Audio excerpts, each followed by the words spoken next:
Around the year 2003, I was introduced to what would become my very first love. No, it wasn't the New York Giants. That was in like 2006. It wasn't Coke either.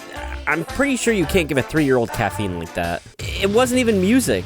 I'm pretty sure I was still listening to the hit song Bodies by Drowning Pool on repeat at the time, which, upon further thought, is probably a strange song for a 3-year-old to listen to. None of those, so what was it? It was a bear and a bird, and their names were Banjo and Kazooie. Holy shit, this shit's like a movie that I can play myself. There's a bunch of cool-ass music, and I can use whatever the fuck this thing is. Since that moment, video games have not only been an obsession, but an intrinsic part of my whole life. Video games and I went hand in hand. Peanut butter and jelly, bacon and eggs, McNuggets and ranch, Jack and Daxter. It's a special entertainment medium that can effuse some of the most powerful emotions a human can feel, and one that has gripped me by my balls since that moment. I played all sorts of games, especially rolling into the 6th console generation when I ended up with the PlayStation 2. This is what was to be expected of someone who grew up in that time being the best-selling console of all time. I played everything from The Simpsons Hit and Run to Star Wars Battlefront to Ratchet and Clank and everything else in between.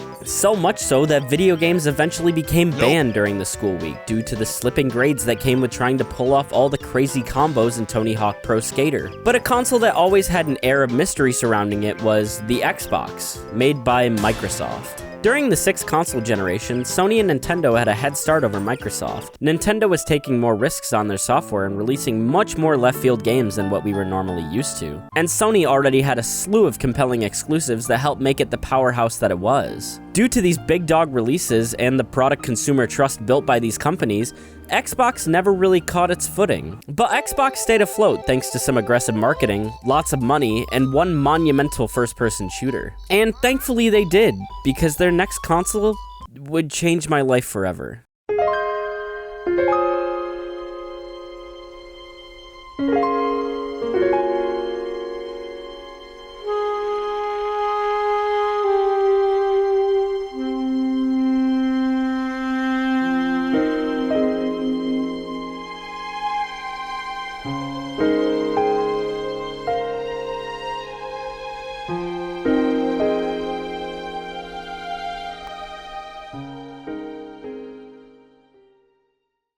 The lead up to the Xbox 360's launch was one of the more interesting console launches. It had a few code names like Xbox Next, Xenon, Xbox FX, Nextbox, and Xbox 2. Really creative, Microsoft. But the name that sticks out the most to me is Xenon, since the system would run on IBM's Xenon processor, which was developed in secret using a slightly modified version of the PlayStation 3's Cell processor. Interestingly enough though, they instead went with the final name Xbox 360 to signify the leap in gaming, which we now know to be mostly untrue. The reason for the bizarre 360 naming convention was purely a genius marketing strategy. You see, when the Xbox 360 was rolling around, PlayStation was already on its 3rd console, and video games were still pretty fresh in consumers' minds. Not a lot of casual consumers understood video games and were more likely to pick the PlayStation 3 over something like an Xbox 2, because as my good buddy Lyons says, bigger number equals better person. Or rather, bigger number, better console. Anywho, for the time, the Xbox 360 was developed to be a very powerful console. The CPU was very advanced and featured all of these fucking numbers and shit that I'm sure only my smelliest of fans will understand. But what helped to make it as powerful as it was its graphics card. A unified shader architecture allowed for more realistic graphics than what we had seen from the original Xbox or PlayStation 2. After development, the Xbox 360 was revealed in the most early 2000s way I've ever fucking seen. On May 12th, 2005, the Xbox 360 was revealed on MTV by wig wearer Elijah Wood, lyrical genius Lil Jon, and a musical appearance by The Killers. JD's and Lenelman, it doesn't get much more 2000s than that. After the reveal, the Xbox 360 ended up on the front of Time magazine with the cover showing a photo of Bill Gates holding the console up, and in the article, even blue-balled fans with Halo 3 stating, "It's perfect. The day Sony launches and they walk right into Halo 3, which ended up being a lie, later clarifying that Halo 3 will ship when Bungie is ready. They settled on a November 2005 release, which for then was pretty early, and even ended up coming out before the PlayStation 3 itself. The 360 also got a leg up on the PlayStation 3 in another way. Price. The Xbox 360 retailed at $399.99 US, which was far cheaper than the $499.99 PlayStation 3. But why was Xbox able to sell the console for so much cheaper than the PlayStation? So the PlayStation 3 doubled down on some ideas that would end up catching up to them in the long run. They included a Blu-ray player in every console, which was more expensive than the standard HD DVD that Xbox stuck with at the time. Furthermore, the cell processor was not only expensive to manufacture, but it was also pretty difficult to develop with, driving more and more developers over to Microsoft. Coupled with the fact that the Xbox 360 ended up releasing a full year before the PlayStation 3 gave the Xbox 360 a very much needed head start against the giant that was PlayStation. Microsoft even nabbed another dub by snaking a few exclusives to make for a few multi-platform releases that were originally slated to be exclusives for the PlayStation 3. Games like LA Noire, GTA 4, Tekken 6, and Devil May Cry, just to name a few. This was a huge win for Microsoft, as these exclusives definitely would have given the PlayStation 3 a huge advantage over the 360, because these were some big name titles. The Xbox 360 launched on November 22nd, 2005, with quite a few bangers to give the system some oomph. We had a few of Rareware's new titles after its acquisition by Microsoft, Cameo and Perfect Dark Zero. We also got Tony Hawk's American Wasteland, which is still my favorite Tony Hawk title to this day. They also gave us Need for Speed Most Wanted, which, while I prefer Carbon, Most Wanted is surely the fan favorite. And then the game that most people got with its launch, with an attach rate of 77%, Call of Duty 2. Can I just say, fucking brilliant idea from Microsoft. How do you sell people on your online multiplayer-focused console? Ship an excellent shooter with it with equally good multiplayer. This helped Microsoft sell about 1.5 million units by the end of December. This was the launch Microsoft was hoping for. It was pretty much as successful as it gets, but it wasn't always perfect.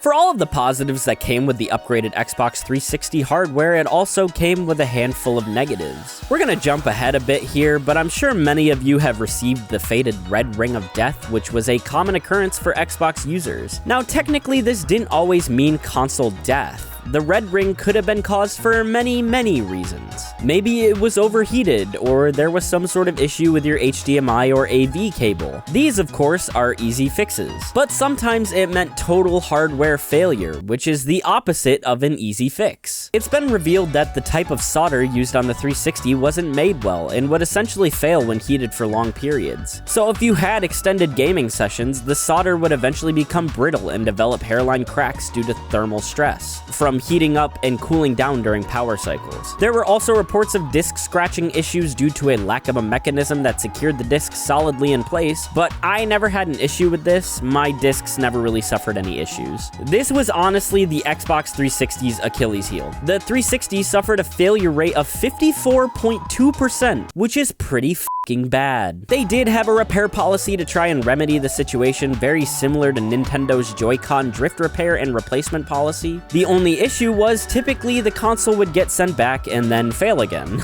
It's reported that Microsoft spent about $240 million just in FedEx shipping fees repairing broken 360s. In total, it's estimated to have cost Microsoft $1.5 billion.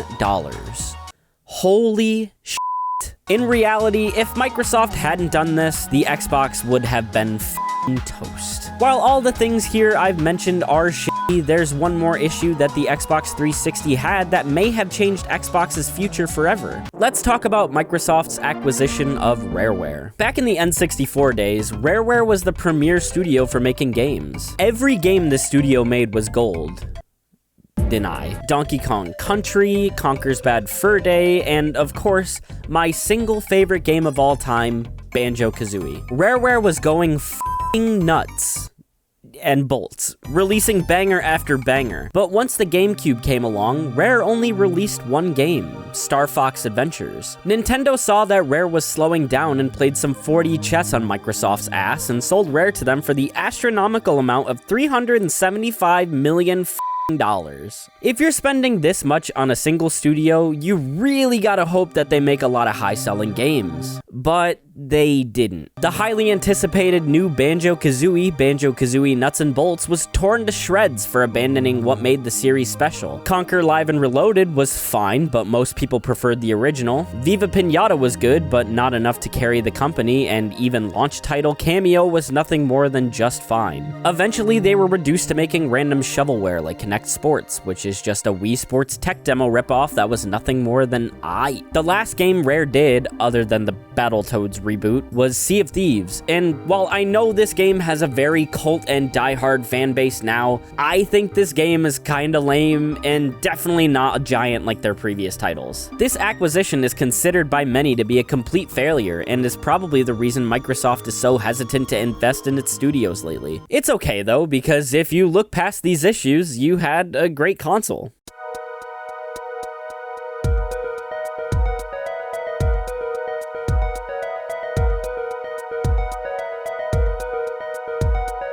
The Xbox 360 had 360 pillars that it stood on: Xbox Live, Xbox Marketplace, and of course, the games. Xbox, even in its earliest days, was a pioneer in online multiplayer. Thanks to the original Xbox Network adapter, people started connecting online and playing Halo, which was a fairly new and innovative concept and would continue with the Xbox 360. While they didn't have a Wi-Fi adapter built into the base console, you could purchase an adapter that allowed you to play online. This was pretty much an essential accessory just due to the substantial amount of multiplayer games that were released. Playing games online was so important for gaming culture, and thankfully Xbox recognized the market here because a good majority of Xbox 360 games focused heavily on the multiplayer aspect. Games like Call of Duty, Gears of War, and yeah, obviously Halo. Like, you haven't lived until you've been eviscerated by a grown man in Madison, Wisconsin for not playing the objective in Modern Warfare 2. People used voice chat to gain a strategic advantage during games, sure, but more often than not, it was a hangout space. Half the time I was in a party on Xbox Live, it was more like a cyber speakeasy. This was truly the Discord voice chat precursor. We didn't even play the same game all the time, it was just a place to chat and hang out. The anonymity of your gamer tag was kinda like your superhero mask, minus the superpowers,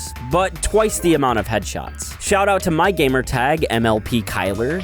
Is f***ing legendary. I mean, you guys probably remember hopping into that MW2 lobby and seeing some crazy gamer tag like ZX Headshots ZX and thinking to yourself, yeah, I'm going 2-34 this round. Your online profile was more than just your name though. It was a canvas to express your gaming personality. Between the icons, the bios, your avatar, and your gamer zone, you had so many ways to differentiate yourself from one another, not to mention flexing those oh so sweet achievements. These were quite possibly one of my favorite components of the 360 itself. This was Xbox's version of f***ing social credit. Achievements were a genius way to provide extra, almost artificial replay value. Whenever a game has achievements, I am almost more likely to play that game for longer than the game itself. Like, did I play Peggle for 6 years straight because it's a fun game?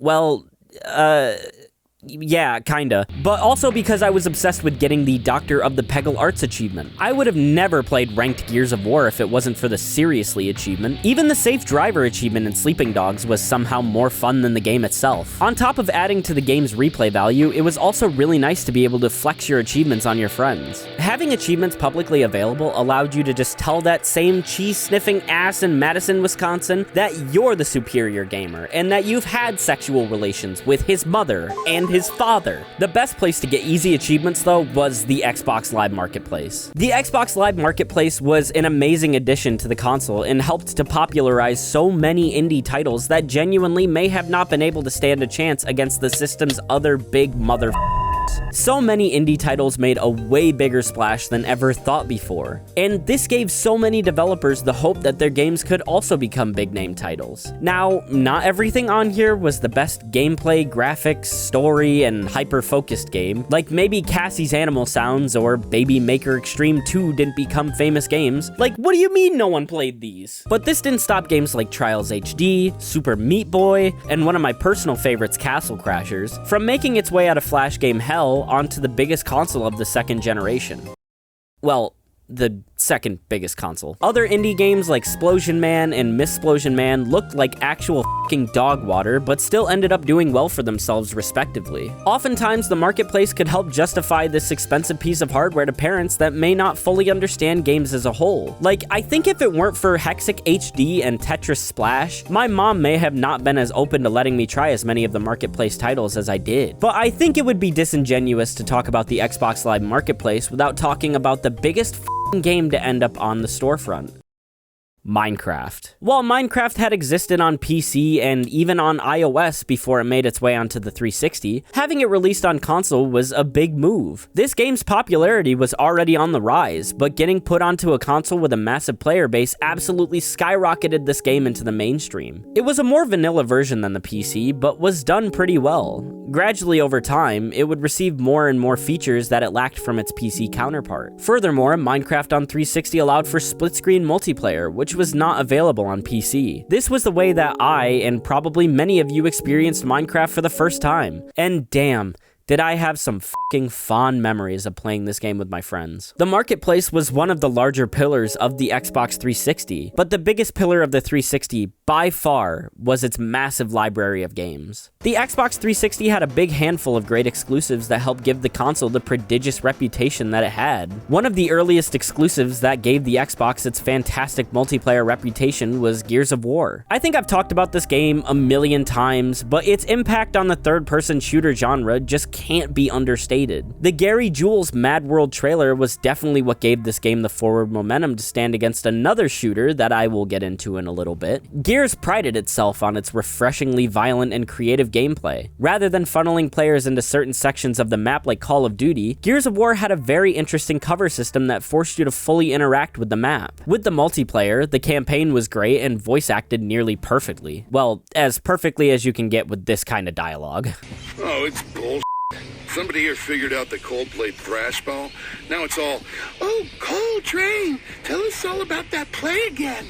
And, hey, number 83, sign my shirt. Forza was Microsoft's Gran Turismo and held up as well as most racing games do. I only ever played 2, but I remember enjoying it quite a bit. Funny enough, the fucking Burger King games were also Xbox exclusives, and even as goofy as this marketing campaign was, games like Sneak King were actually kinda good, even though Burger King is the most repugnant food you will ever consume. But far and wide, the most important exclusive Xbox ever made was Halo. Halo is such an important piece of Xbox's history that this could be its own section just by itself. Halo was going ham on the original Xbox, but definitely jumped in quality and popularity on the 360. Halo was genuinely one of the most important first-person shooters ever made, right up there with Doom. Halo had an unrivaled story, introducing a complex lore that was genuinely exciting to witness. Halo kind of perfected that trifecta of combat with its guns, grenades, and melee. From the many vehicles, the regenerating shield, the fantastic map design, and 2 weapon loadouts allowed for more tactical and thoughtful gameplay than what you would find in your typical first-person shooter. Halo had an impressive run on the 360, from the very polished Halo 3 to my favorite Halo in the series, Halo Reach. And of course, Halo 4. Thanks to Halo, the Xbox 360 not only survived against the PlayStation 3, but was Xbox's right hook. But even non-exclusive games made a bigger splash on Xbox than on its counterparts. Like, I don't remember any of my friends playing Call of Duty on a PlayStation, and even the competitive scene primarily played on a 360. Skyrim was also a huge deal on the console and would eventually set the massive Bethesda acquisition into motion. Rockstar had huge sales on the 360 for all of their amazing titles like GTA 4, Red Dead Redemption,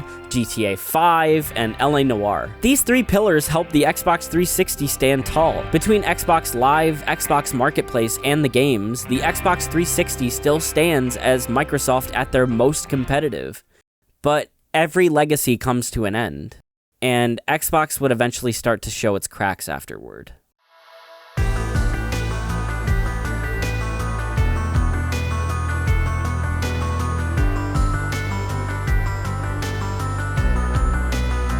Unfortunately, you can't talk about the 360 without talking about what exactly happened to Xbox's legacy after the console. The Xbox One was widely seen as a failure. The 8th console generation was a big struggle for a lot of companies that weren't Sony. The Wii U continually struggled with its poor marketing, lack of third-party support, and low sales following the success of the original Wii, leaving it to Sony and Microsoft to yet again put the gloves on. Where Sony generally learned from their mistakes with the PlayStation 3, releasing the massively successful PlayStation 4, the Xbox One never really recovered from its poor launch. But why did the One launch go so badly? There are a ton of reasons here, but for the most part, rather than sticking with the MO of making a console for gamers, they switched up and started to focus the console on casual experiences, specifically focusing on media. Rather than making the games console for games, they made a game console to be your home entertainment station. This killed any dream of the Xbox One being the huge follow-up to the 360. And honestly, I think this is partially due to the Kinect. I didn't mention the Kinect mostly because despite owning it, I didn't use the thing, which looking back on it, seems to be the general sentiment among those who had it. While a mostly cool piece of hardware, people who were into motion-controlled games were already on the Wii, which was released in 2006, 3 years earlier than the Kinect. Because of these changes,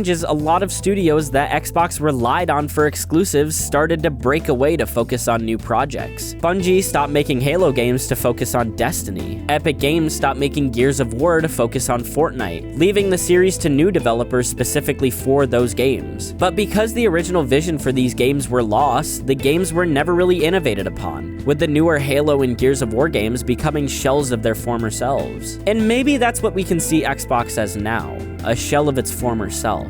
Nintendo and Sony have continued to experiment and innovate, creating exciting experiences for gamers, with the Switch and the PS5 being major wins for both companies, leaving Xbox to fall behind. A lot of people have seen the decline mirror what happened to Sega, where we're most likely going to see this giant fall and stick to making software. As of now, the 360 still has a player base, but those numbers are dwindling. The store was just shut down, pretty much decrying the end. It's honestly just really sad.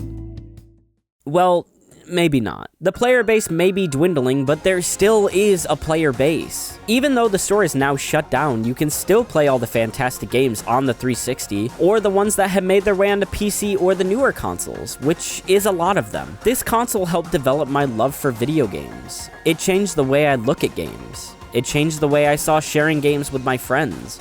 But most importantly, it changed my life for the better. I love the Xbox 360, and I directly tie it to me starting my channel in the first place. I love it so much, I don't even think that making my online tag Kyler360 is enough. You know what? I gotta go further. Alright, partner. Keep on rolling, baby. You know what time it is.